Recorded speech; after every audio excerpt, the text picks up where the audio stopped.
There is something unsettling about people who seem to understand more about the world than everyone else around them. After all, knowledge has always carried a strange kind of power in the stories we tell. In most narratives, knowledge is treated as a form of power. The more a character learns, the more control they gain over the events unfolding around them.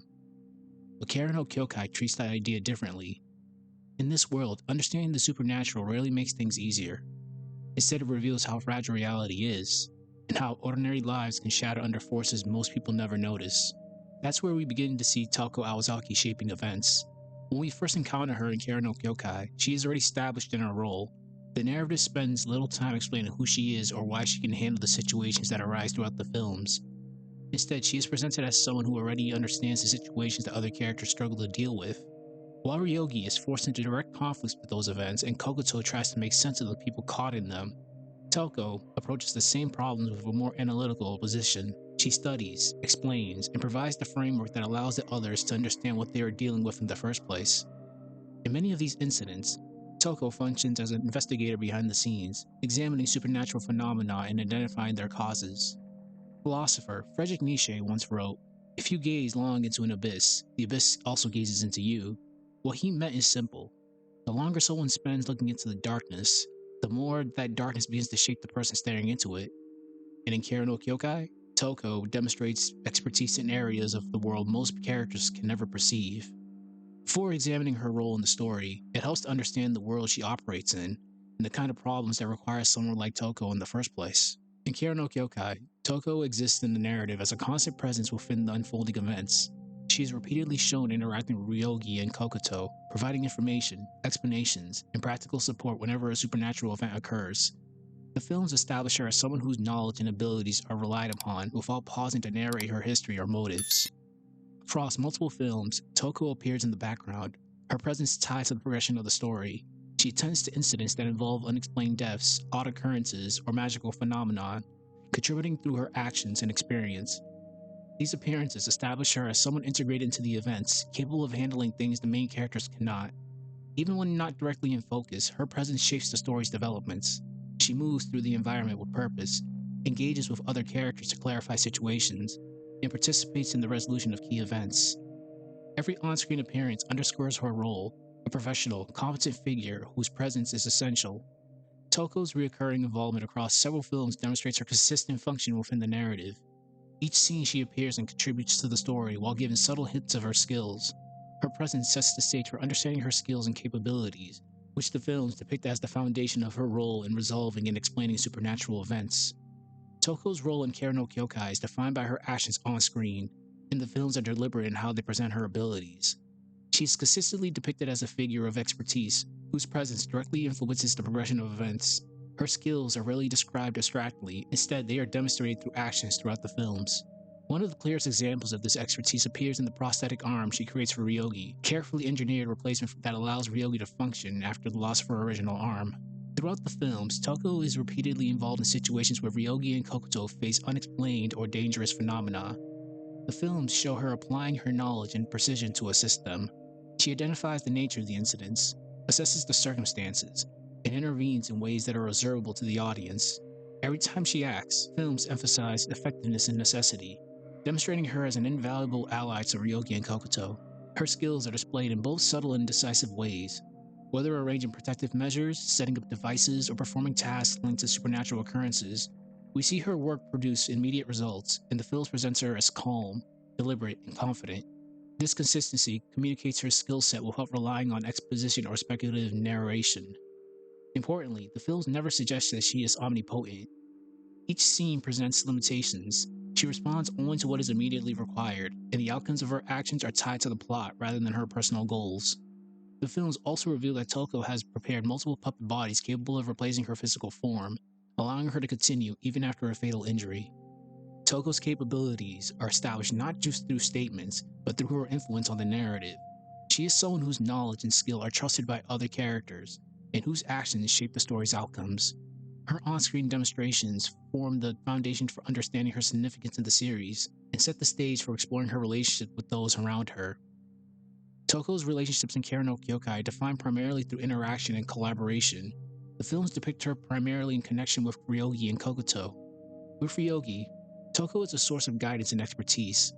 She appears when the narrative requires her expertise about supernatural incidences, helping Ryogi understand or navigate the situation.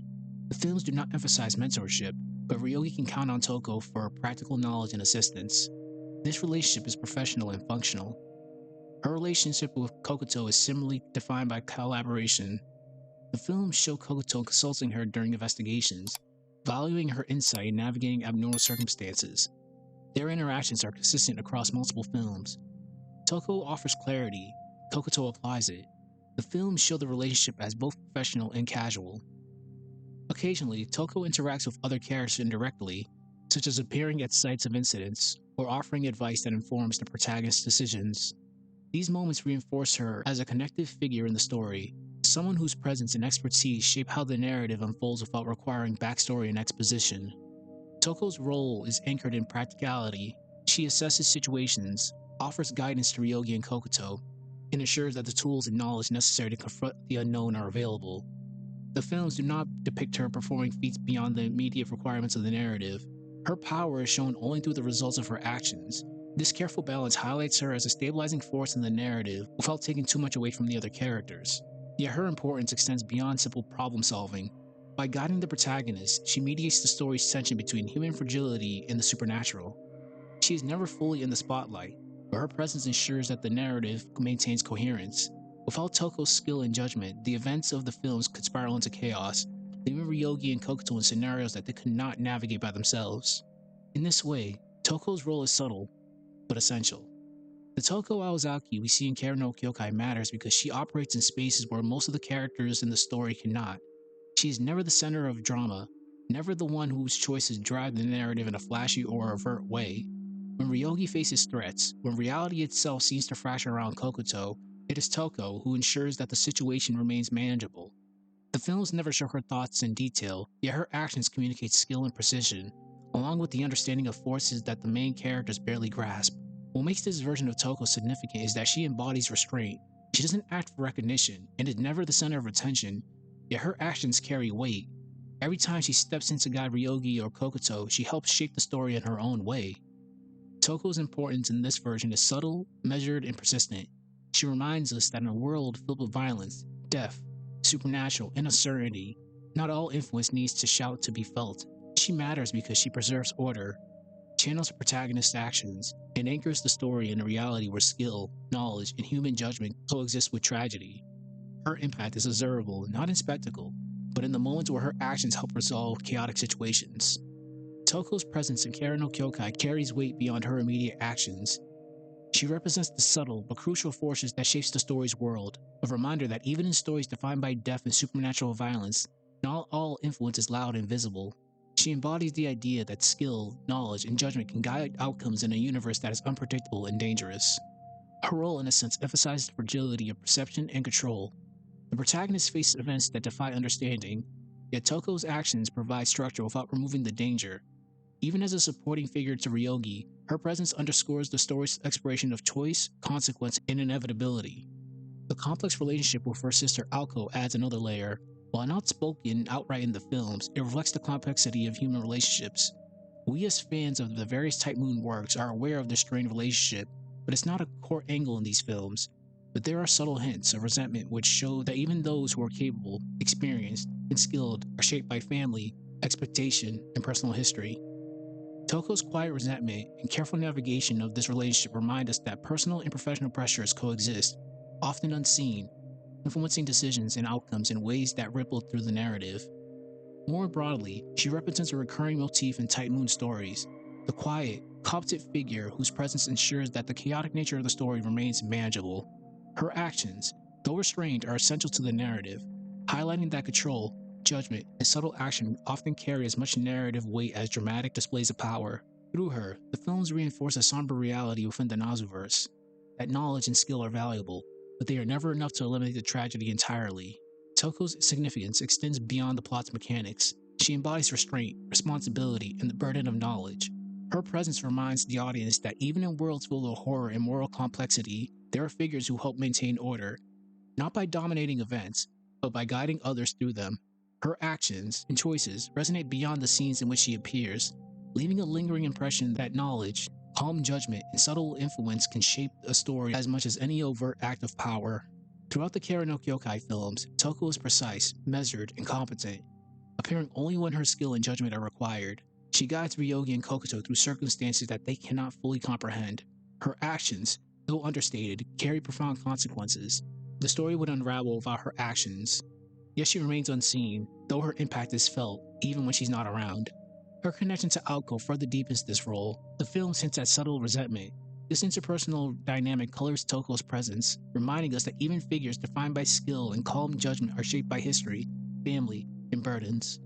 She is both a stabilizing force in the story and a vessel for tragedies that run beneath the surface of the narrative. In this way, Toko showcases a recurring theme within the Nasuverse: the weight of knowledge, responsibility, and restraint. She operates within the world's rules, guiding without taking the spotlight from Ryogi, acting without seeking recognition. Her significance lies in her aloof nature, in the way she influences events, and how her actions demonstrate the challenges of navigating both human and supernatural forces. As Marcel Proust once wrote, "We are healed of suffering only by experiencing it to the full." In the context of Toko's story, this reflects the burden she bears and the way her guidance intersects with others. She cannot prevent the events entirely, nor can she erase the emotional weight that falls on Ryogi, Kokuto, or even herself. Her actions allow others to endure, but she experiences the consequences of knowledge and responsibility in a way that remains largely invisible to the audience. The quote reminds us that understanding, skill, and care cannot eliminate pain. They can only navigate it, measure it, and carry it along with those who live through it. And so we must ask, if someone carries the weight of the world in silence, who is left to carry them?